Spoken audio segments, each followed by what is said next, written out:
Bismillahirrahmanirrahim. Assalamualaikum warahmatullahi wabarakatuh. Selamat pagi, selamat siang, selamat sore, selamat malam semuanya. Kembali lagi di video pembelajaran. Di video pembelajaran kali ini kita masih membahas mengenai interaksi sosial dan lembaga sosial. Ya saja kemarin kita sudah selesai membahas mengenai interaksi sosial. Sekarang kita fokus ke lembaga sosial. Ya, apabila kamu perhatikan kegiatan yang dilakukan manusia yang ada di sekitar tempat kamu tinggal, ya, dari pagi sampai sore, mereka sibuk bekerja. Ya, ada yang berdagang, ada yang sekolah, ada yang ke sawah atau ke laut, ya, ke kantor dan lain sebagainya. Kesibukan itu untuk apa?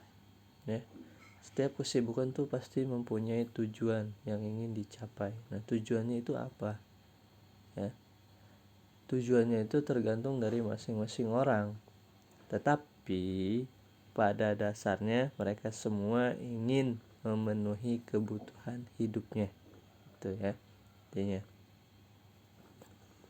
Nah, manusia ini dikenal sebagai manusia atau makhluk ekonomi, ya, Homo economicus. Karena manusia selalu ingin memenuhi kebutuhan, tentu saja dengan cara yang rasional, ya, sehingga dapat mencapai kesejahteraannya. Enggak dengan datang ke dukun, nyembah batu, nyembah pohon, minta kekayaan. Nah, itu enggak rasional ya caranya. Cara yang rasional tadi berdagang, ya, ke sawah, ke laut, itu cara yang rasional untuk memenuhi kebutuhan yang demi mencapai kesejahteraan. Dalam kehidupan sehari-hari, manusia mempunyai banyak kebutuhan, ya, baik dari ragam maupun jumlahnya. Kebutuhan tersebut senantiasa ada setiap hari. Misalnya kebutuhan manusia keturunan, ya, sehingga perlu adanya suatu keluarga. Kebutuhan akan pendidikan, ya, perlu adanya sekolah. Kebutuhan akan makan, perlu adanya pasar untuk mendapatkan makanan dan sebagainya. Nah, akan tetapi kalau manusia tidak mampu melakukan aktivitasnya itu, ya, dengan sendiri dalam memenuhi semua kebutuhan hidupnya. Dalam rangka memenuhi kebutuhan hidupnya, manusia harus melakukan interaksi dengan orang lain, baik secara individu maupun secara kelompok. Setiap masyarakat mempunyai kebutuhan yang apabila dikelompokkan terhimpun menjadi lembaga sosial. Perilaku masyarakat tersebut dapat dilihat dalam kelembagaan sosial. Ya. Nah, sekarang kita lanjut tadi secara garis besar ke pengertian lembaga sosial, ya. Dalam pengertian sosiologis, lembaga dapat digambarkan sebagai suatu organ yang berfungsi dalam kehidupan masyarakat. Lembaga sosial adalah keseluruhan dari sistem norma yang terbentuk berdasarkan tujuan dan fungsi tertentu dalam masyarakat.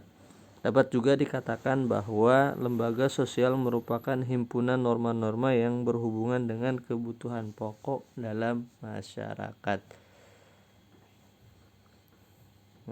Lembaga itu terbentuk, ya, dari kebutuhan masyarakat.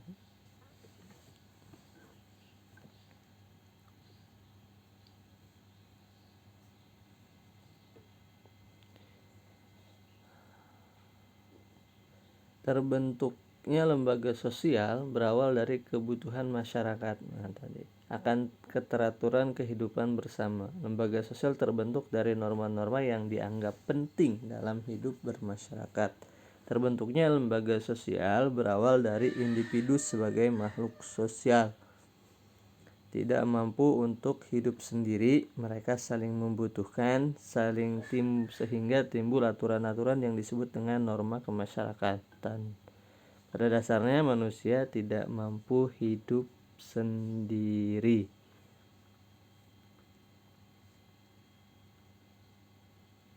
Ya, dalam mewujudkan suatu tujuan, manusia selalu membutuhkan orang lain. Manusia membutuhkan komunikasi dengan manusia lain. Ya. Kamu butuh makan, pasti kamu komunikasi ya sama orang tua kamu. Mama hari ini masak apa gitu biasanya. Mama mau makan gitu. Ya. Itu salah satu contoh komunikasi ya.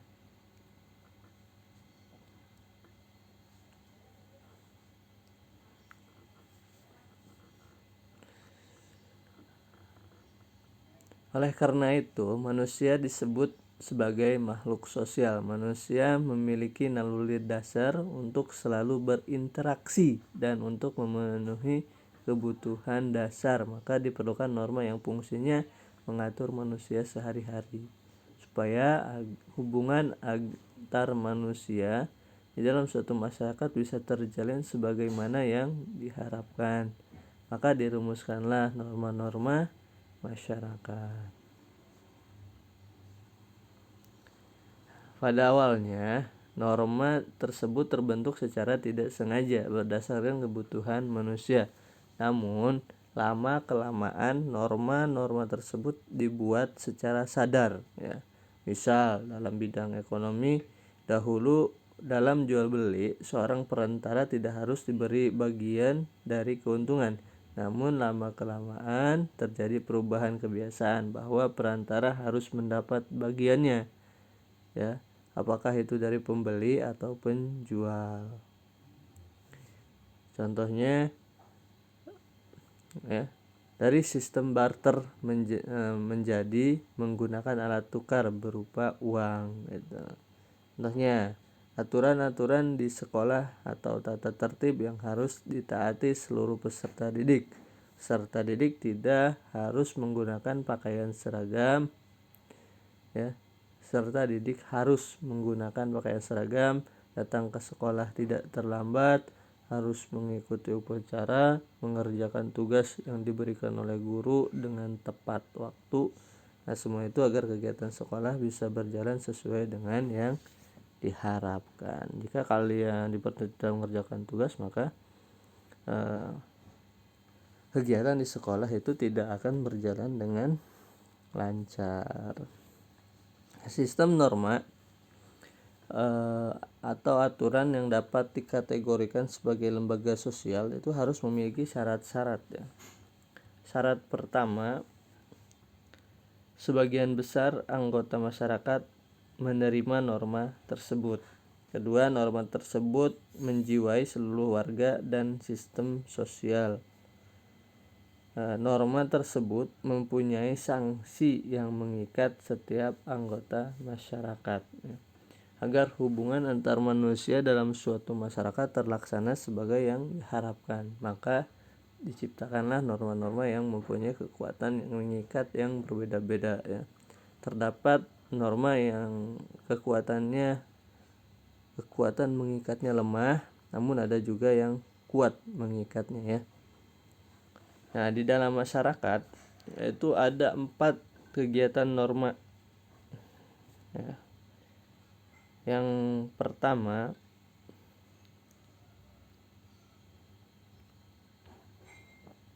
itu ada cara ya. Dalam masyarakat itu ada 4 norma, ada 4 tingkatan norma. Yang pertama itu cara atau usage.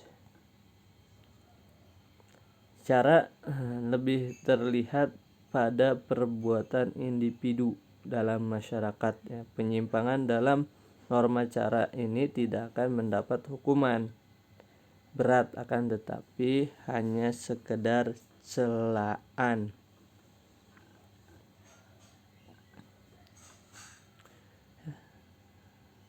Cara lebih terlihat pada perbuatan individu dalam masyarakat ya. itu ya. Contohnya tindakan ini. Nah, tindakan yang melanggar norma ya, itu dilihat di gambar di samping.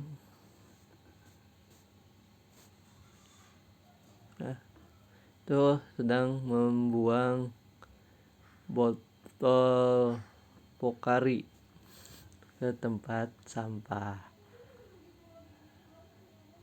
Nah, tindakan kalau yang melanggar itu cara seseorang membuang sampah. Jika ada seseorang membuang sampah sembarangan, cenderung mendapat celaan karena melakukan yang tidak sesuai pada tempatnya. Ya, kalau kalian membuang sampah pada tempatnya, itu tidak akan dapat celaan atau tidak akan dapat teguran. Ya.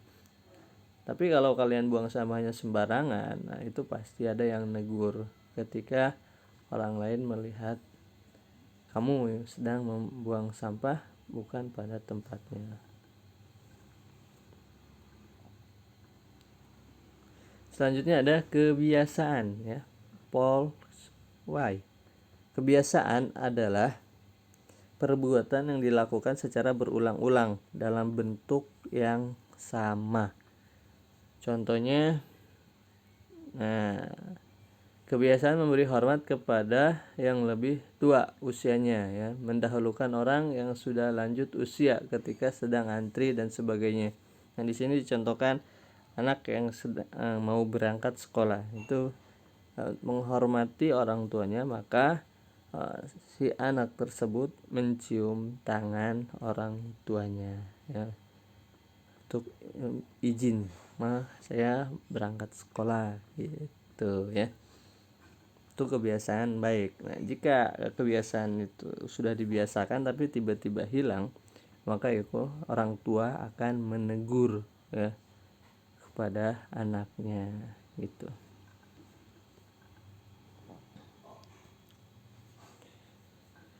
Selanjutnya ada tata kelakuan atau mores ya. Kebiasaan itu kemudian diterima sebagai patokan atau norma pengatur kelakuan bertindak, maka di dalamnya sudah terdapat unsur pengawasan dan jika terjadi penyimpangan, pelakunya akan dikenakan sanksi. Contohnya, nah, peserta didik ya melanggar tata tertib sekolah akan mendapat sanksi atas perbuatan sesuai dengan tata tertib yang berlaku.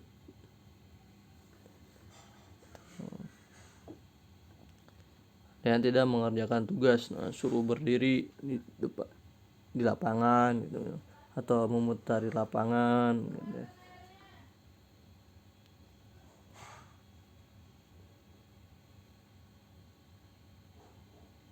Nah, selanjutnya ada adat istiadat atau custom ya, tata kelakuan yang semakin semakin kuat mencerminkan kekuatan pola kelakuan masyarakat yang mengikat para anggotanya.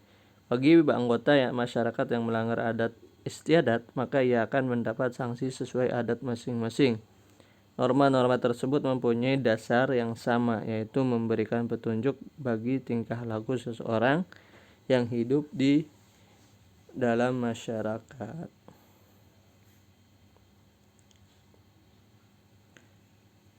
Ya, kita lihat di sini. Nah, di sini ada contoh upacara adat penjemputan pengantin pria dalam perkawinan. Nah, salah satu suku bangsa di Indonesia. Nah, ini ya adat. Ini kebiasaan orang Indonesia. Jika ada pernikahan, maka pas calon pengantin pria datang ke tempat mempelai wanita, maka itu biasanya disambut oleh keluarga calon mempelai wanita.